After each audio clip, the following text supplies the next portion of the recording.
Buenos días, compañeros y maestra.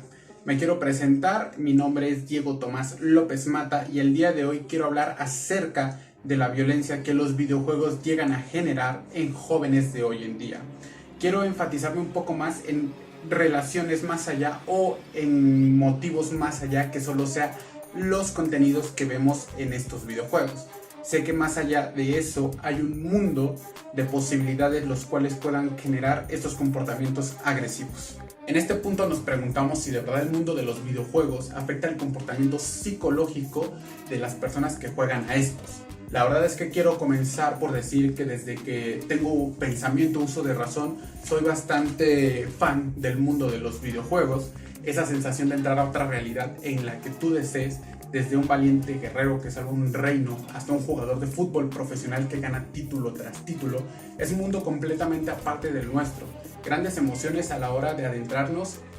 Quisiera saber quién no ha llorado cuando muere nuestro personaje favorito en la historia, o ha sentido compasión por el villano, sentido lástima por ayudar a un animal aunque sea totalmente virtual, se ha emocionado cuando derrotamos al jefe final en la dificultad más difícil que pueda existir en tal o cual juego, incluso no yéndonos más allá al mundo del internet fusionado con el mundo de los videojuegos.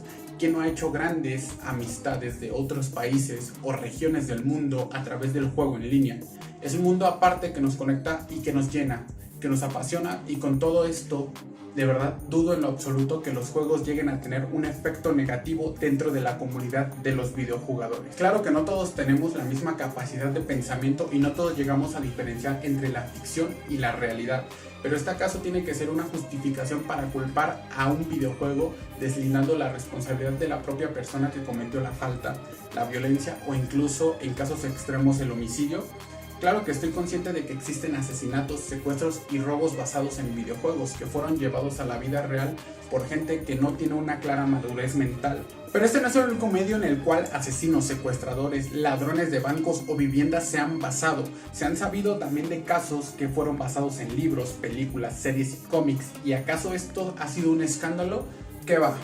Ahí es donde se fijan que la culpa no ha sido del autor del libro, del director de cine, del escritor de la serie o del dibujante del cómic, sino que fue de la propia persona. Ahí buscan expedientes familiares, médicos o escolares para ver el lado mental y emocional del que cometió el crimen. Pero ¿y qué sucede cuando es basado en un videojuego? ¿Por qué ese odio y repudio al mundo videojueguil que en vez de investigar a fondo el culpable, es más fácil echar la culpa al título o al desarrollador o a la compañía que ha creado el videojuego? Tengo un punto, y quizás sea el más acertado, y claro que está comprobado que hasta la fecha del pleno año 2020, más de la mitad de videojugadores en el mundo han llegado a ser niños o pubertos de no más de 17 años de edad. Y claro, asesinos, ladrones, secuestradores que han basado crímenes en libros, películas, entre otros medios, superan la media de edad de 25 años en adelante. Claro que a un niño no le va a llamar la atención leer, ver un documental de robos o asesinatos, porque para ellos siempre será más fácil y entretenido algo con lo que interactuar. Y claro, lleno con una historia envolvente que también podrían encontrar, pero siempre divirtiéndose. Claro que no es lo mismo para ellos estar leyendo páginas tras páginas tras páginas transcritas con puras letras que ver en pantalla animaciones y poder manejar al protagonista mientras conocen la historia. Pero aquí la culpa es del desarrollador del juego o de los niños mismos. Si a un niño le llama la atención un juego, ya sea porque lo ha visto en algún sitio web o anunciado en la televisión, está bien. Si le ha llamado la atención por su popularidad, también está bien. Si le llamó la atención porque algún youtuber o streamer favorito lo ha jugado, está en lo correcto. Claro que también está bien. E incluso si lo quiere jugar porque sus amigos de toda la vida se han estado hablando de este juego por las últimas semanas, está bien.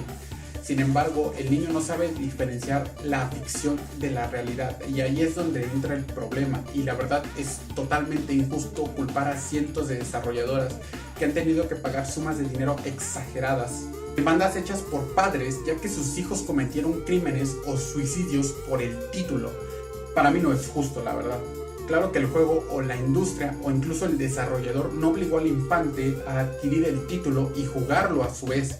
Este lo hizo porque su entorno lo influenció a hacerlo o por propio gusto. Incluso aquí entra la culpa de los mismos padres, porque claro que la clasificación de los títulos de los videojuegos se encuentra vigente, está ahí para poder separar juegos de niños, por así decirlo, con juegos de personas ya más maduras.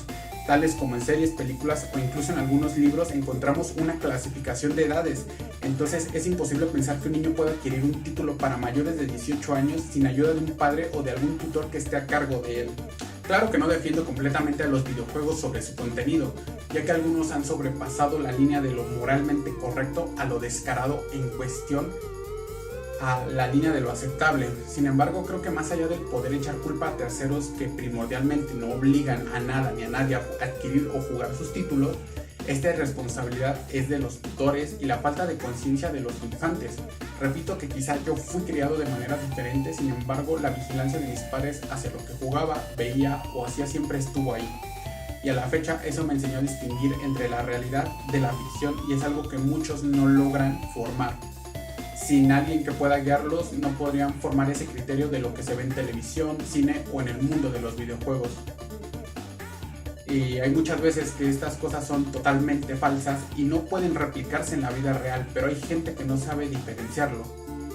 Me gustaría concluir mencionando breves casos de balaceras, asaltos y algunos otros crímenes que fueron cometidos por infantes que tomaron inspiración de un videojuego que claro que lo más sencillo para los padres, las autoridades y la sociedad que presenció los hechos fue culpar a la industria, con lo cual poder obtener una remuneración por el daño psicológico que causaron a sus hijos supuestamente, porque como he dicho anteriormente, ellos no supieron diferenciar la realidad de la ficción y de verdad no se pusieron a investigar si esos comportamientos fueron más allá de eso, de lo que fue quizá problemas familiares, falta de atención o bullying o acoso en la escuela, baja autoestima, porque de verdad siempre hay un motivo más allá de que esta violencia de verdad sea generada por un título que es diferenciado por una cierta clasificación que los títulos nos ponen a diario.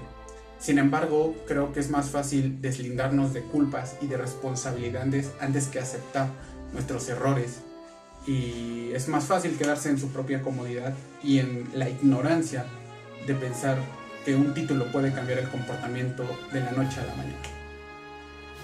Muchas gracias.